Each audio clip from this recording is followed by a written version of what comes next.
Alhamdulillah wassalatu wassalamu ala Sayyidina Rasulillah Sayyidina Muhammad bin Abdullah wa ala alihi wa sahbihi wa mawalah ma ba'd. Di dalam kajian kitab Nasaih Diniyah pada malam hari ini Al-Imam Al-Haddad di sini berbicara tentang fasal yang nyuruh kita kawin. Allah Ta'ala berfirman, "Fankihu ma taba lakum minan nisa mathna wa thulatha wa ruba'." Beliau menyebutkan firman Allah Ta'ala, perintah Allah, "Fankihu," nikahi, "ma taba lakum minan nisa," apa-apa yang baik bagi kalian dari kaum wanita. Mathna, menikah 2 istri. Wa thulatha, 3 istri. Wa ruba', 4 istri. Sebenarnya ayatnya ada kelanjutan tapi enggak disebut oleh Imam Al-Haddad, sebab fasal ini berbicara tentang perintah fankihu. Dan ayat kelanjutan daripada ini bukan berbicara tentang perintah nikah, tapi tahdzir, peringatan. Allah Ta'ala berfirman kelanjutan dari ayat ini, "Fa in khiftum alla ta'dilu fawahidah." Kalau kalian takut enggak bisa adil, ya satu aja. Tapi perintah nikahnya, nah ini di awal. Dan Allah Ta'ala juga berfirman, "Wa ankihul ayama minkum wassalihina min ibadikum wa imaikum." Disuruh menikah. Disuruh menikah. Kemudian segala bentuk kekhawatiran yang menjegal seseorang dari pernikahan, maka Allah Ta'ala menyebutkan, "Iyakunu fuqara yughnihimullah min fadlih." Kalau memang fakir, miskin, enggak punya harta, Allah yang bakal bikin kaya. Artinya kalau ente enggak mau menikah, masalahnya masalah ekonomi, selama ini ente hidup yang ngasih rezeki siapa? Allah Subhanahu wa Ta'ala. Saat ente hidup, makan rezekinya ente atau rezeki calon bini? Enggak. Calon bini kita dia makan rezekinya sendiri, entah di mana. Kita makan rezeki dari Allah yang ditulis buat kita sebelum menikah. Setelah menikah, apakah istri kita memakan rezeki kita? Enggak. Dia memakan rezeki dari Allah yang udah ditulis oleh Allah buat dia sebelum menikah, saat menikah, sampai setelah pasangannya mati pun juga ada rezeki dari Allah Subhanahu wa Ta'ala. Kalau kendalanya rezeki, istri dia nggak makan rezekinya suami, istri dia makan rezekinya sendiri, yang sampai kepada dia entah lewat suami, orang tuanya, atau lewat siapapun. Suami juga dia selama ini makan rezekinya, enggak makan rezekinya istri. Begitu juga anak-anak, mereka makan rezekinya sendiri. Artinya saat seseorang belum menikah, ya urusan dia rezekinya sendiri. Setelah dia menikah, maka rezekinya bertambah. Rezeki buat dia dan juga rezeki buat istrinya. Tuh. Saat dia punya anak, Allah Ta'ala kirimkan melalui dia rezeki buat dirinya, buat istrinya, dan buat anaknya. Nambah anak, nambah rezeki lagi. Ya, artinya begitu. Sebab wa ma min dabatin fil ardi illa 'ala Allahi rizquha. Enggak ada satu makhluk pun di muka bumi melainkan ditanggung rezekinya oleh Allah Subhanahu wa Ta'ala. Lantas, bukan berarti ini ayat terus, ya kalau begitu gue mau makan dari duitnya bini. Enggak. Ada pepatah, duitnya bini, ya duitnya bini. Duit istri, ya duit istri. Duit laki, ya duit laki. Duitnya siapa tuh? Salah. Duit laki, duitnya laki. Begitu, duitnya laki, tapi di situ ada haknya istri. Ya, kalau kita bilang duitnya laki, duitnya bini, waduh, itu belum cukup dijarah habis-habisan. Kadang orang bisa lolos ya dari hutang kepada rentenir.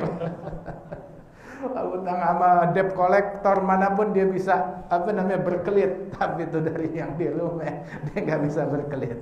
Begitu, nggak selesai. Hatta orang kaya pun punya hutang sama bininya. Nah, begitu. Ini kita bicara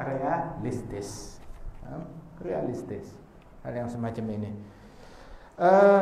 Duitnya bini, jangan diganggu, ya, jangan diambil, itu haknya dia. Duitnya laki, ya milik laki, tetapi di situ juga ada haknya istri yang wajib dia nafkahi. Ada haknya istri, ada haknya anak-anak. Makanya ini salah satu hikmah kenapa ketika pembagian waris orang laki bagiannya lebih gede daripada orang perempuan. Sebab bagian perempuan dia buat dia sendiri, udah. Buat dia sendiri. Tapi orang laki bagian dia, bagian rame-rame. Ntar dia mesti ngasih ke istrinya, dia ntar mesti ngasih ke anaknya, mesti nafkahi ini dan itu. Banyak urusannya. Kemudian juga tidak dibenarkan di sini, ya. Ini kan rezekinya dari Allah Subhanahu wa taala, terus dia tidak menafkahi istrinya, dia enggak menafkahi anak-anaknya, wajib dia menafkahi.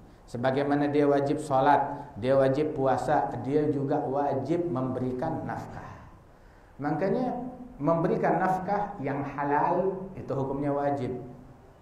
Dan ketika dia enggak memberikan nafkah tersebut, ya berarti dia enggak ngasih haknya orang, zulum. Sama seperti dia punya utang, dia enggak ngasih utangnya kepada orang lain. Ya, ini duit milik orang, dia pinjam, itu harus dia bayar, dia berikan kepada orang tersebut. Kalau kagak berutang terus, itu ada hitungannya. Kecuali dengan ridha daripada istrinya tersebut. Kemudian juga ketika kendalanya rezeki, saya belum bisa tanggung jawab. Tapi juga kita perlu fahami bahwasanya mata kita juga tanggung jawab dari Allah Ta'ala. Kemaluan kita juga tanggung jawab dari Allah Ta'ala. Kita manusia bukan malaikat. Semua manusia, yang laki, yang perempuan, punya nafsu, punya hasrat, punya syahwat, punya keinginan, punya obsesi. Ketika ingin sesuatu boleh, tapi dari jalur yang halal, jangan dari yang haram. Dan Allah Ta'ala berikan jalannya yang halal kemana? Yang halal, kenapa cari yang haram? Yang halal banyak, mudah, dan luas. Seluas-luasnya dibukakan oleh Allah Subhanahu wa Ta'ala. Dan yang halal ini harus dipermudah, jangan dipersulit. Ini kagak mau kawin, lu mau kawin sama anak gue, bawa kembang 7 rupa. Anak lu kuntilanak kan? Mau kawin jangan dipersulit. Kewajibannya wali, suami, istri, ada walinya, sama ada saksinya, sama agad, sirah, ijab, qabul. Itu dong, sama ada maharnya. Kewajibannya itu. Nafkah kagak berat. Pakaian enggak ada beratnya. Begitu, kagak. Saya mau yang rendak dililit dari rendak yang panjangnya 1000 meter.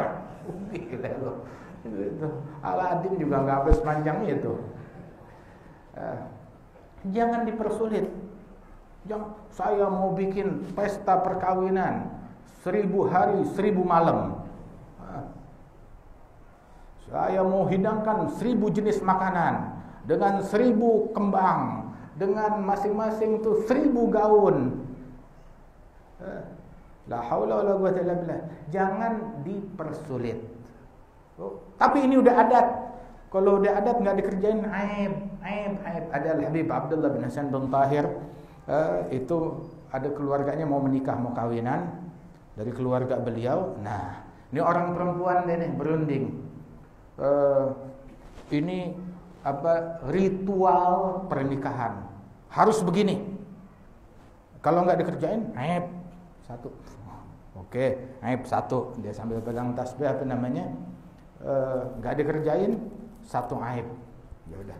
Terus yang kedua harus begini. Kalau nggak begitu, aib. Apa kata orang nanti? 2 aib. Terus yang ketiga harus gini. Kalau enggak aib, 4, 5, 6, aib. Masya Allah, udah puluhan hampir 100. Begitu udah. Kalau enggak dikerjain semuanya, aib. Kalau semuanya enggak dikerjain, aib, 1 aib. Ya udah, mendingan 1 aib daripada 100 aib. Semuanya enggak kita kerjain. Selesai. Ya. Dari 50 perkara, ente kerjain, ente tinggalin 2, 3, 4, begitu. Ada 4 pelanggaran. Kalau ditinggalin semuanya cuma 1, semuanya ditinggalin sama dia. Selesai udah perkara. Khalas. Kadang kebanyakan yang gerejokin yang macam begitu. Makanya tuh kadang tuh orang sekarang mau kawin, mau cari jodoh, ya, mikirnya tuh panjang. Bukan cuma sekedar mikir, ana mau kawin sama istri limaliha wa jamaliha wa hasabiha wa syagi usai tungkahul mar'ah li arba lidiniha wa antum yang hafal, anda sih cuma ngikut doang. Wa jamaliha wa maliha wa hasabiha fadhfar bidzatid din. Nabi ngasih jalan. Orang tuh menikah untuk agama, faktor agama. Ada yang menikah untuk faktor kecantikan, ada yang menikah untuk faktor kekayaan, harta. Ya, ada yang menikah karena faktor ningrat keturunannya. Terus Nabi bilang, kalau ente mau fokus tuh sama faktor agama. Prioritaskan itu. Taribat yadak, yakni salimat yaduka an taqa'a fit turab, yakni minal khasarah wa minal hasrah. Prioritaskan faktor agama, niscaya kamu selamat dari kesialan, dari kerugian. Sebab yang memprioritaskan faktor agama, yang lain ntar ngikut, gampang. Yang penting agamanya dulu. Agamanya dulu, itu yang penting. Simple. Demikian mudah. Manusia yang paling mulia Nabi Muhammad SAW, beliau waktu menikah, tahu gak walimahnya kayak bagaimana?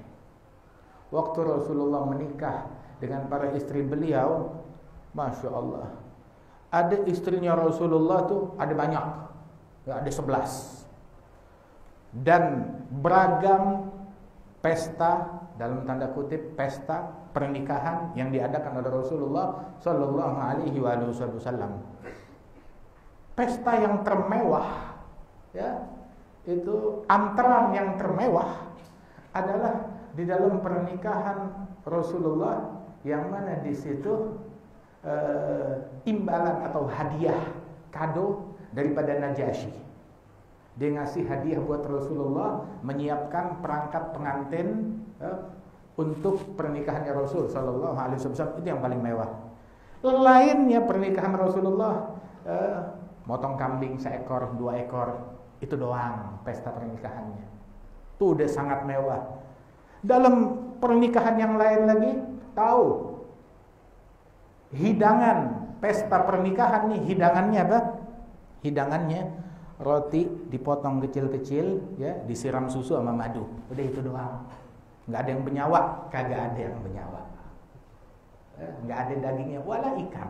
Begitu. Wala daging, wala ikan. Ikan teri kagak ada. Cuma roti disiram doang sama susu. Sallallahu alaihi wa alihi wasallam. Tetapi pernikahan yang paling agung, nah itu pernikahannya Nabi Muhammad.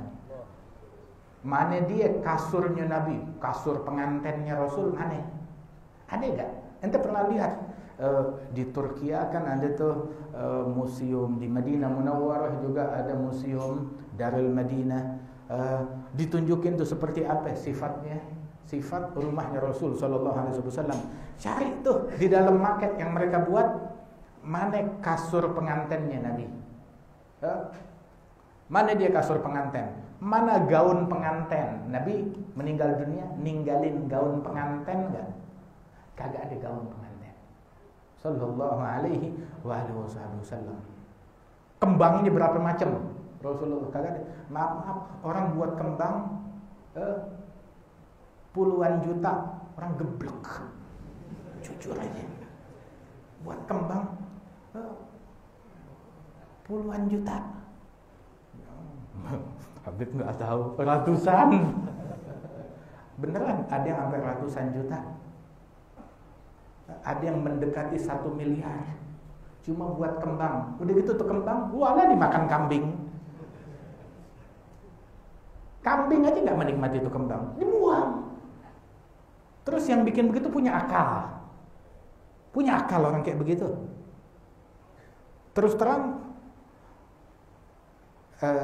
definisi akal yang kita belajar dari guru kita nggak ada pada orang yang semacam ini. Nggak ada. Hatta di sekolah tinggi gelarnya panjang, akal kagak ada akal. Maaf aja deh. Karena nggak sebut nama. Yang mau ngambek-ngambek sono, udah biasa kita diambekin. Nggak penting. Lu mau ngambek-ngambek, begitu. Yang penting yang bukan dia jangan ngambek sama kita. Mau ngambek-ngambek, mau mari-mari, biarin. Sehingga orang tuh mau menikah banyak faktor, banyak apa segala macam, tetapi perlu satu hal yang difikirkan ketika orang mau menikah, faktor agama diutamakan. Hingga dia mikir, saya mau nikah, mau bikin acara pernikahan, mikir calonnya mau gak keluarganya dibikinin acara yang tidak melanggar syariatnya Rasulullah SAW. Ini salah satu pemikiran yang absen di dalam setiap acara pernikahan. Wah, udah cocok, cantik, cakep, setuju, agamanya baik apa segala macam. Begitu kawinan sama campur laki perempuan, untung aja lagi corona kagak ada salam-salaman. Kalau kagak salam-salaman, cipika-cipiki tetap aja begitu. Dipajang kaum wanitanya, ditunjukin kaum wanitanya ke laki-laki yang bukan muhrimnya. Mau tanya sampai Hilman nanya, yang kawin kan suaminya cuma satu. Kok yang menikmati wajah istrinya ribuan orang? Ribuan orang, kagetnya sama satu orang kan? Tapi kok yang menikmati dandanan istrinya ribuan laki-laki? Ribuan orang. Din mana agama, mana Islam, mana din, mana dia.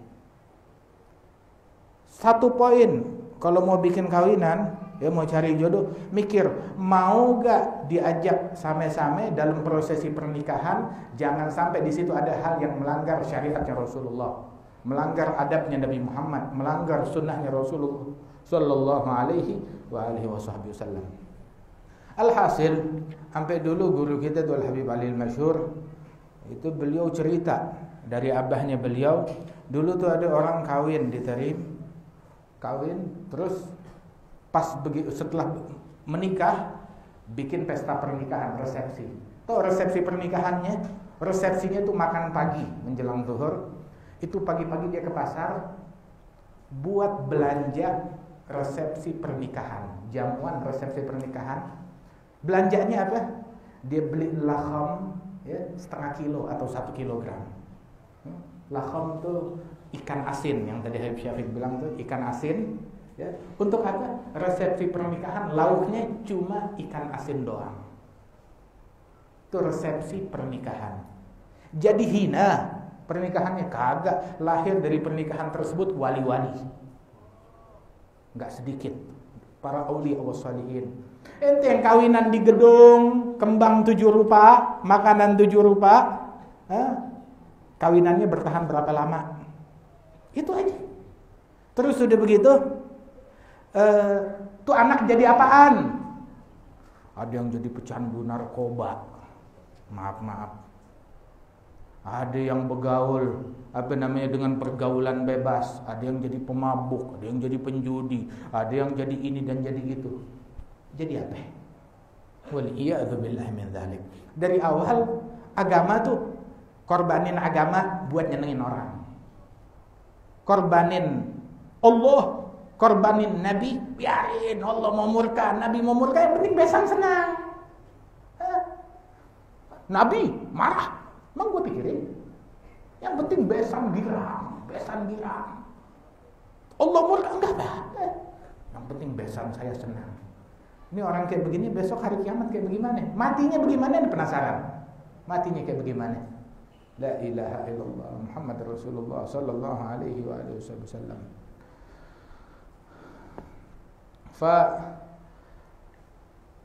Pernikahan tersebut Nabi bilang, ya ma'syarasy syabab, wahai para pemuda yang mampu di antara kalian buat menikah, falyatazawwaj. Udah mampu buat menikah, ayo segera menikah, jangan ditunda.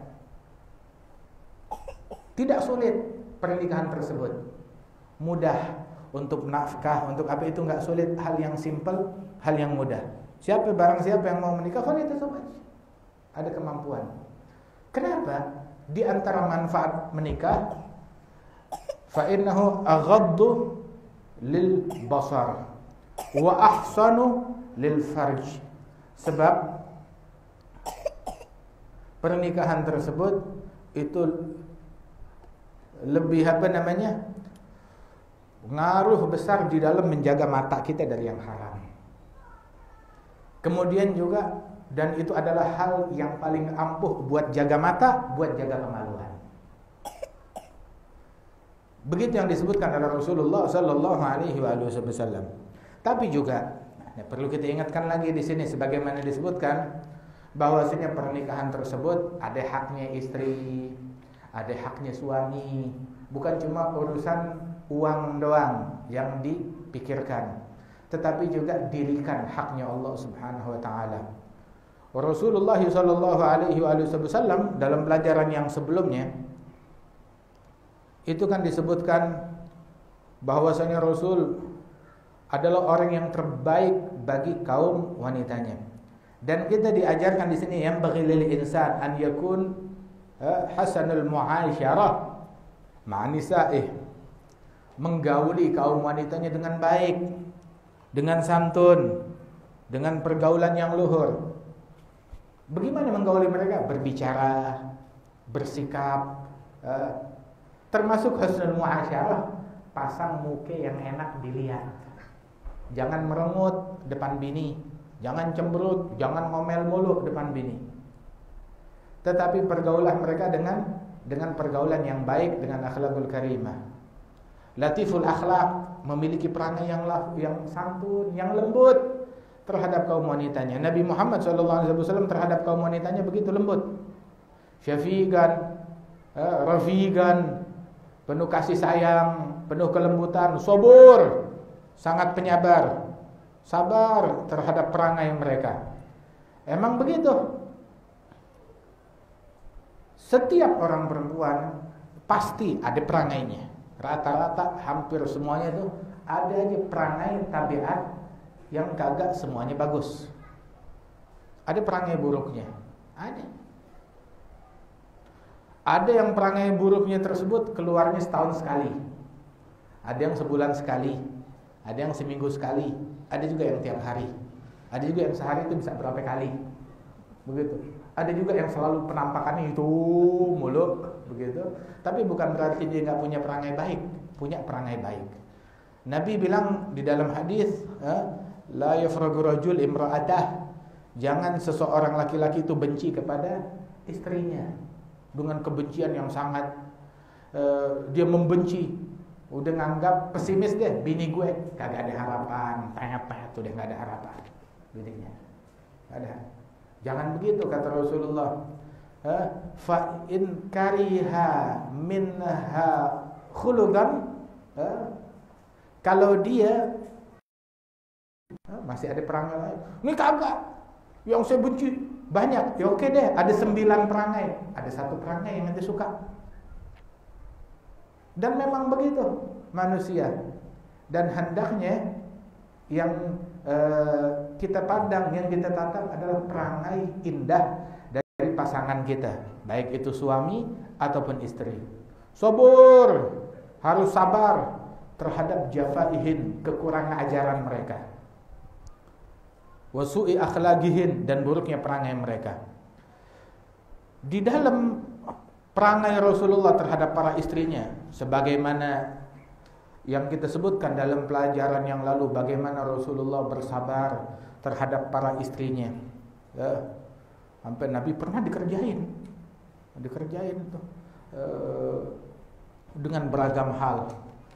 Di antaranya para istrinya yang memboikot Rasulullah, tidak negor, nggak menyapa Nabi, nggak nyautin Rasulullah dari pagi sampai malam, kagak disautin, nggak ditegur, nggak disapa, nggak disautin, dicuekin Rasulullah dari pagi sampai malam. Oh, Nabi sabar.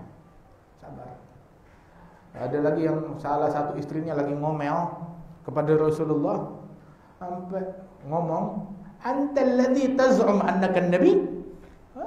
Kamu orang yang menyangka kalau dirimu adalah seorang nabi utusan Allah.